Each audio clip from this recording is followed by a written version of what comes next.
Hello friends, welcome back to my YouTube channel. I hope so आप सबका जो है रक्षाबंधन अच्छा गया होगा। ठीक है फ्रेंड्स, तो आज हम लोग बात करने वाले हैं पार्ट नंबर 4 की।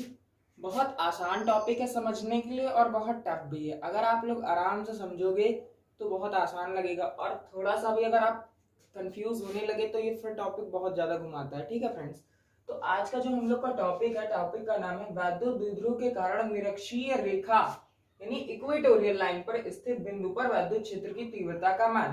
इंग्लिश में बोलेंगे intensity of electric field due to electric dipole at equatorial line. ठीक है फ्रेंड्स, तो बात हो रही है इलेक्ट्रिक डायपोल की। तो इलेक्ट्रिक डायपोल की अगर बात हो रही है तो इलेक्ट्रिक डायपोल आप बनाओ। यहाँ पर इलेक्ट्रिक डायपोल में एक नेगेटिव चार्ज होता है और एक पॉजिटिव चार्ज होता है। एक नेगेटिव चार्ज और एक पॉजिटिव चार्ज। यहाँ पर जो फ्रेंड्स इसका मिडिल में जो है सेंटर होता है ओ, सेंटर को नीचे लिख लो ओ, और यहाँ से यहाँ तक की लेंथ होती है एल, यहाँ से यहाँ तक की लेंथ होती है एल। क्योंकि हम लोग को किसकी वजह से निकालना है? इलेक्ट्रिक डायपोल की वजह से निकालना है। ठीक है फ्रेंड्स, तो ये हमने इलेक्ट्रिक डायपोल बना लिया। अब बोल रहा है किस जगह पर निकालना है, तो वो इक्वेटोरियल। आपने इक्वेटोरियल ट्रायंगल सुना है फ्रेंड्स? ठीक उसी तरीके से इक्वेटोरियल लाइन होती है जो दोनों, इक्वेटोरियल का मतलब होता है दोनों चार्जेस से सेम डिस्टेंस। दोनों चार्जेस से जो डिस्टेंस, मान लो ये पी पॉइंट है, इस पॉइंट पर हम लोग को निकालनी है। तो ये जो है देखो फ्रेंड्स, ये जो है इस चार्ज से भी उतनी ही डिस्टेंस पर होगी जितनी की इस चार्ज से होगी। तो फ्रेंड्स हमने क्या किया, जो ओ से पी की डिस्टेंस है हमने सपोज कर लिया लेट, जो ओपी की वैल्यू है वो है स्मॉल आर, यानी ये डिस्टेंस आपके पास कितनी आ गई? स्मॉल आर आ गई।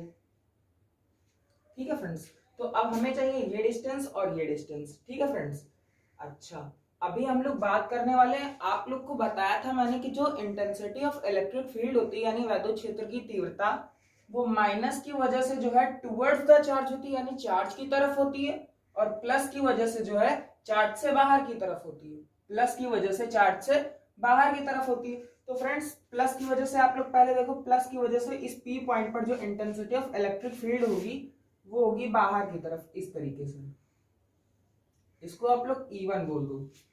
प्लस की वजह से इंटेंसिटी ऑफ इलेक्ट्रिक फील्ड किधर की ओर होगी? बाहर की तरफ होगी। और माइनस की वजह से इंटेंसिटी ऑफ इलेक्ट्रिक फील्ड किधर की ओर होगी? अंदर की ओर होगी। ठीक है फ्रेंड्स, अब अगर आप एक चीज ध्यान से देखो, ये डिस्टेंस यहां से यहां तक है आर।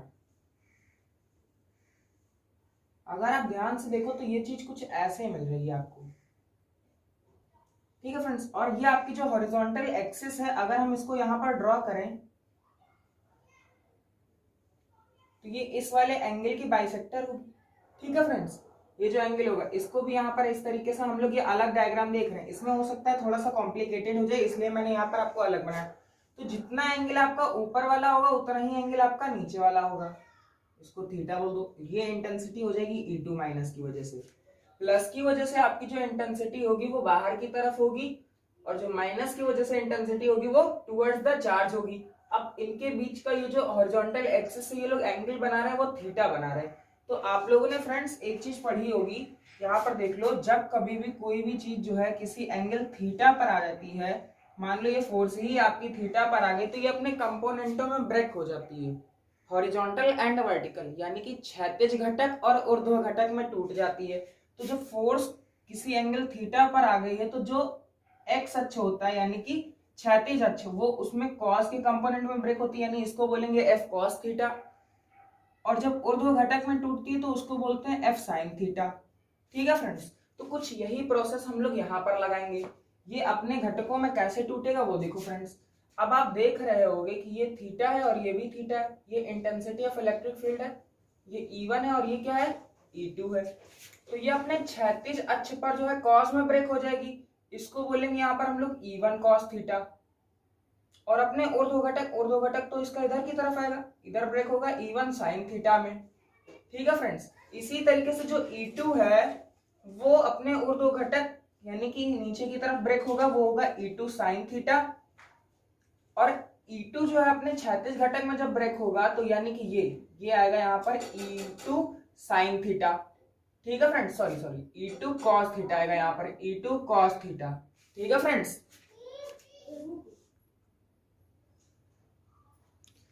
तो फ्रेंड्स हम लोग से यहाँ पर ये जो है ये थीटा एंगल था जिस पर ये ब्रेक हुआ था। तो जो E2 थी, E2 अपने ऊर्ध्व घटक टूटी थी वर्टिकल में E2 साइन थीटा पर, और जो E2 इंटेंसिटी किसकी वजह से आई थी, वो आई थी माइनस चार्ज की वजह से।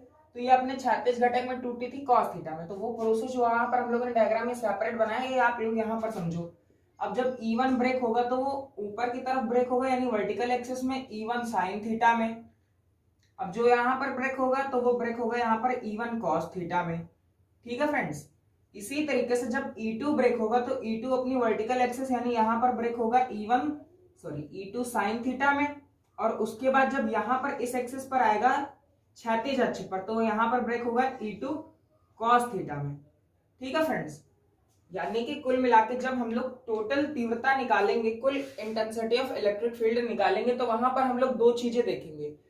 एक देखेंगे कि ये E1 साइन थीटा और E2 साइन थीटा दोनों की डायरेक्शन कैसी है, अपोजिट है। दोनों की डायरेक्शन कैसी है, अपोजिट है। और आप एक चीज जानते हो, जो चार्ज होता है वो जो है जो इलेक्ट्रिक डायपोल में होता है वो दोनों पर सेम होता है, और जो डिस्टेंस है वो भी इस समय सेम है। तो ये दोनों फैक्टर्स एक दूसरे को कैंसिल आउट कर देंगे। E1 sine theta and minus कर देंगे हम लोग E2 sine theta, because of ये दोनों जो है क्या है, ये दोनों अपोजिट डायरेक्शन में, और जो इनका मैग्नीट्यूड होगा वो भी सेम होगा, तो वो जीरो यहाँ पर दे देगा। वो आपको कितना देगा इंटेंसिटी, यहाँ पर जीरो। तो जो हम लोग को यहाँ से रिजल्टेंट इंटेंसिटी मिलेगी, तो रिजल्टेंट इंटेंसिटी हम लोग को यहाँ से मिलेगी, क्योंकि दोनों की डायरेक्शन आप देखो, E1 cos थीटा और E2 cos थीटा, दोनों चार्जेस की वजह से जो यहाँ पर आई है, क्षैतिज अक्ष पर आई है, हॉरिजॉन्टल एक्सिस पर तीव्रता, वो हम लोग को मिलेगी E1 cos theta plus E2 cos theta करके। तो यानी कि हम लोग को यहाँ पर कुल तीव्रता जो मिलेगी, कुल तीव्रता हम लोग को मिलेगी E is equal to E1 cos theta plus E2 cos theta. ठीक है फ्रेंड्स, अब हम लोग क्या करेंगे, E is equal to cos theta common कर लेंगे, ब्रैकेट में आएगा E1 प्लस E2, इसको बना दो इक्वेशन 1, इसको क्या बना दो, इक्वेशन 1 बना दो। इसके बाद क्या होगा, हम लोग फ्रेंड्स क्या करेंगे, कहीं से cos थीटा की, कहीं से इसी डायग्राम की हेल्प की मदद से हम लोग cos थीटा निकालेंगे, E1 निकालेंगे और E2 निकालेंगे। तो फ्रेंड्स पहले हम लोग cos थीटा निकालते हैं। ये पॉइंट आपका O है, ये पॉइंट है P, ये पॉइंट कितना है आपका P है, ये O पॉइंट है, ये P पॉइंट है, ये पॉइंट आप A सपोज कर लो और ये पॉइंट आप B सपोज कर लो। ठीक है फ्रेंड्स, ये O पॉइंट, ये P पॉइंट, इसको A सपोज कर लो और उसको B सपोज कर लो। ठीक है फ्रेंड्स, तो यहां से आप देखोगे ये 90 डिग्री फॉर्म कर रहा है, ये कितना ट्रायंगल फॉर्म कर रहा है, 90 डिग्री फॉर्म कर रहा है। तो अगर आप देखो इन ट्रायंगल OPA, या आप अलग ही से ऐसे बना लो OPA, तो OPA में जो O से A की लेंथ है वो है L, और जो P की लेंथ है वो आपको मैंने बता रखी R, ऊपर मैंने लिखा हुआ भी है, ये देखो इंडिकेट करके। तो हम लोग को क्या चाहिए, हम लोग को चाहिए लेंथ AP एंड BP। हम लोग को कौन कौन सी लेंथ कैलकुलेट करनी है, हम लोग को AP लेंथ कैलकुलेट करनी है और BP, और दोनों क्या होंगी, सेम होंगी। तो ये देखो आप यहां से एक चीज देखो, ये राइट एंगल ट्रायंगल है। राइट एंगल ट्रायंगल में क्या होता है कि ये एक हाइपोटेनियस होता है, ये बेस होता है, और ये क्या होता है, परपेंडिकुलर होता है। तो यहाँ से हम लोग पाइथागोरस थ्योरम अप्लाई करेंगे।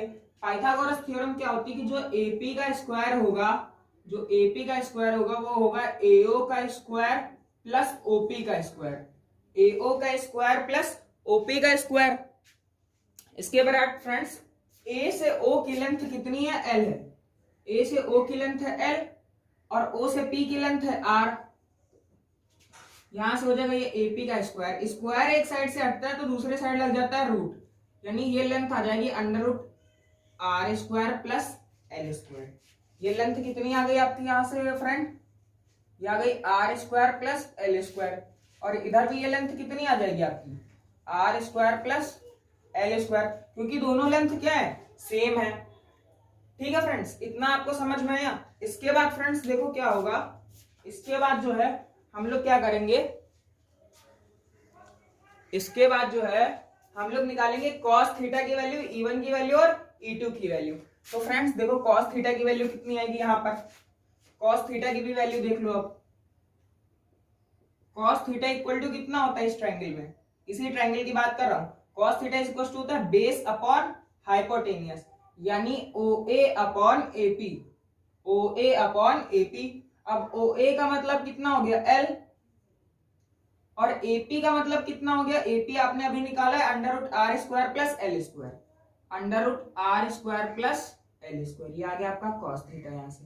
ठीक है फ्रेंड्स, तो हमने कॉस थीटा की वैल्यू निकाल ली। अब हमें चाहिए E1 और चाहिए E2। तो यहाँ से हम लोग देखेंगे कि हम लोग का जो E का फार्मूला होता है, E का फार्मूला कितना होता है, वो होता है 1/4 pi epsilon naught Q upon R square. Intensity of electric field due two point charge आपको कितनी बता रखी है, 1/4 pi epsilon naught Q upon R square बता रखी है। तो फ्रेंड्स प्लस चार्ज की वजह से जो तीव्रता आई है वो कितनी आई है, E1 आई है। यहां पर लिख लो आप, प्लस आवेश के कारण, प्लस आवेश के कारण, प्लस आवेश के कारण वैद्युत क्षेत्र की तीव्रता का मान, की तीव्रता का मान। इंग्लिश मीडियम वाले अगर आप लोग पढ़ते हो मेरे चैनल से तो आप लोग लिखोगे यहाँ पर intensity of electric field due to positive charge. यहां से आप लोग लिखोगे E1 is equal to 1/4 pi epsilon naught Q upon R square. अब R इस प्लस चार्ज से जो डिस्टेंस है वो कितनी है, under root R square plus L square अभी आपने निकाली। तो यहाँ पर आप लोग लिख लो under root R square plus L square का होल स्क्वायर, क्योंकि इस चार्ज पर क्या लगा हुआ है, स्क्वायर लगा हुआ है। अब स्क्वायर से रूट क्या हो जाएगा, कैंसिल आउट हो जाएगा, यानी ये आएगा 1/4 pi epsilon naught Q upon R square plus L square. ठीक है फ्रेंड्स, इतना क्लियर हुआ, यानी कि हम लोगों ने E1 निकाल लिया। अब हम लोग निकालेंगे माइनस आवेश के कारण, यानी माइनस आवेश के कारण, ऋणात्मक आवेश के कारण वैद्युत क्षेत्र की तीव्रता का मान, की तीव्रता का मान वो कितना है, माइनस चार्ज की वजह से कितनी इंटेंसिटी आई है, वो आई है E2। तो आप लोग यहां से निकालोगे E2 इक्वल टू आपको मिलेगा यहाँ से 1/4 pi epsilon naught Q upon R square. R square का मतलब फिर से कितना लेंथ है यहाँ से यहाँ तक, इस P पॉइंट का, P पॉइंट का लेंथ है R square plus L square. Friends एक चीज आप लोग क्लियर कर लो, हम लोग को यहाँ पर intensity of electric field P point पर निकालनी है। किस पॉइंट पर निकालनी है, P पॉइंट पर। तो ये आपका E2 आ जाएगा यहाँ से 1/4 pi epsilon naught Q upon R square plus L square. ठीक है फ्रेंड्स, तो हम लोगों ने E1 निकाल लिया, E2 निकाल लिया और निकाल लिया cos थीटा। अब हम लोग इक्वेशन 1 में ध्यान देंगे, यहां पर लिखेंगे putting the values of cos theta E1 E2 in equation 1। तो हमें क्या मिलेगा, E is equal to cos theta की value L upon under root R square plus L square, E1 की value 1/4 pi epsilon naught Q upon R square plus L square, और E2 की भी value same है 1/4 pi epsilon naught Q upon under R square plus L square. इतना clear हुआ friends, हम लोगों ने यहाँ पर पूरी वैल्यूज रख ली है। अब इसको हम लोग को सॉल्व करके बस आंसर आपको निकाल के फाइनल टच देना है। ठीक है फ्रेंड्स, तो आप एक बार और समझ लो इस डायग्राम को। हमें P पॉइंट पर intensity of electric field E calculate करनी है। इस P पॉइंट पर intensity of electric field E की वैल्यू बतानी है। तो जिस पॉइंट पर कैलकुलेट करनी होती है हमें उस चार्ट से उस पॉइंट की डिस्टेंस पता होनी चाहिए। तो वो डिस्टेंस हम लोगों ने निकाली यहाँ पर under root R square plus L square. हमारे पास कंपोनेंटों में ब्रेक करने के बाद एक फैक्टर आया cos थीटा की हम लोगों ने वैल्यू निकाली इस वाले ट्राइंगल से, या आप इस वाले ट्राइंगल से भी निकाल सकते हो जिससे आपका मन करे, L upon under root R square plus L square. और फिर हम लोगों ने E1 की वैल्यू निकाली और वो E2 की वैल्यू निकाली। तो फ्रेंड्स ये टर्म हम लोग यहाँ से जो है रफ कर दे रहे हैं, तो टोटल इंटेंसिटी आप वहां से देखो फ्रेंड्स, यहाँ आगे का सोल्यूशन, ये आगे का सोल्यूशन यहां से आप यहाँ पर देखो इधर आके, तो ये हो जाएगा यहाँ से E is equal to L upon under root R square plus L square. और फ्रेंड्स ये दोनों क्वांटिटीज आप देखो सेम है 1/4 pi epsilon naught Q upon R square plus L square, दोनों सेम है। जब सेम है तो इन दोनों को कॉमन कर लो। इन दोनों को जब आप कॉमन निकालोगे तो ये मिलेगा आपको 1/4 pi epsilon naught Q upon R square plus L square, bracket में मिलेगा 1 प्लस 1 और 1 कितना हो जाएगा, 2 हो जाएगा। अब फ्रेंड्स ये जो आप रूट में देख रहे हो चीज लिखी हुई ना रूट में, तो इसको पावर हाफ लिख लो और 1/4 एप्सिलॉन नॉट को आगे लिख लो। ये 1 और 1 कितना हुआ फ्रेंड्स 2, और इस L को लिख लो साथ में। क्यों ऐसा कर रहे हैं? क्योंकि आप जानते हो Q इंटू 2L कितना होता है, Q इंटू 2L होता है P, इस वजह से ऐसा सेटअप बनाया। 1 + 1 कितना हो गया 2 हो गया, 2 और ये L 2L और ये मल्टीप्लाइड में है Q अपॉन ये दोनों फैक्टर, तो इसको लिखो r² + L² की पावर 1। इसको लिखो आप रूट को क्या लिखते हो, रूट को पावर हाफ लिखते हो, आप रूट को क्या लिखते हो पावर हाफ लिखते हो। उसके बाद क्या करेंगे, बेस इक्वल होते हैं तो पावर्स क्या होती है ऐड हो जाती है, बेस इक्वल होते हैं तो पावर्स क्या होती है ऐड हो जाती है। Q इंटू 2L की जगह पर आप कितना लिखोगे P लिखोगे, और यहां से आपको मिल जाएगा 1 + 1/2 कितना होता है, वो होता है 3/2। तो r² + L² की पावर आपको कितनी मिल जाएगी 3/2। सिंस लास्ट वीडियो में बताया था कि r ग्रेटर देन होता है 2L, तो जब 2L से ग्रेटर देन होता है तो यहाँ ये L से भी ग्रेटर देन होगा। ठीक है फ्रेंड्स, तो यहां से L को क्या कर दो नेग्लेक्ट कर दो, on neglecting L, neglecting L को आप क्या कर दे रहे हो नेग्लेक्ट कर दे रहे हो। तो E की वैल्यू यहां से आएगी 1/4 epsilon not P upon r² की पावर 3/2। तो ये 2 पावर इससे कैंसिल हो जाएगी, E की वैल्यू आपकी जो है निकल के आएगी 1/4 epsilon not P upon r³। तो फ्रेंड्स ये आपका फाइनल डेरिवेशन होके आया। आपने जब लास्ट वाला डेरिवेशन किया था तो यहाँ पर आया था 2 और अब यहाँ पर आया है P।